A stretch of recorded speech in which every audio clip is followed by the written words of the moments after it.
Hey everyone, welcome back to How to Tutorials. In today's video, we will learn how to get a reply option on an Instagram messages. For this, open up your Instagram app. Make sure to get logged in just like me. Now tap on this messaging icon on the top right corner. Here you can see that I have got some of the messages, so I'm going to tap on one of them and then show you problem that may occur if we do not have a reply option on an Instagram. So if I want to reply on it, I'm going to swipe it from left to right, but you can see that it's not being swiped at all, and that's why I'm not getting any of the reply option. If I'm going to simultaneously tap and hold it for a while, I'll get just a like option. Even on other posts as well, I can only get these three options: report, save, and like.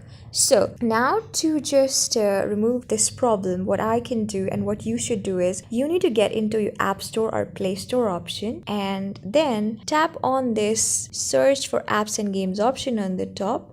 Enter here Instagram.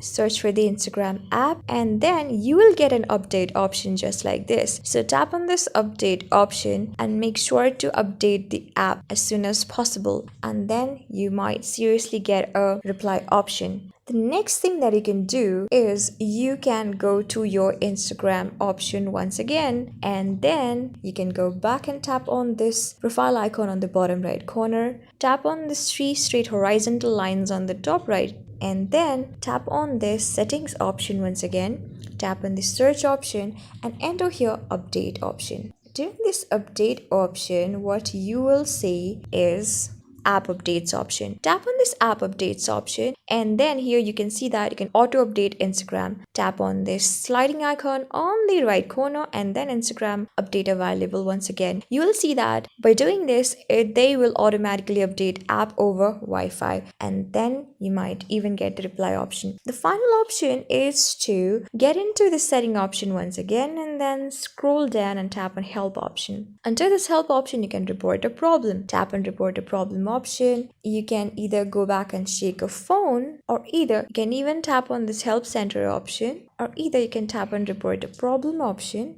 and then you can remove this shake phone to report a problem. Tap on report a problem. Here you will see that you can include and continue the thing that you would like to include as a problem. Here I'm going to keep my thing just like this. You can also write the issue that you're facing currently right now and then tap on the send option on the top right corner. Now after this, you will certainly get the answer after a few hours or few days, and this will hopefully solve your problem. I hope this video was really helpful for you and I was able to help you. I am going to see you on the next video. Till then, keep calm, stay safe, and goodbye.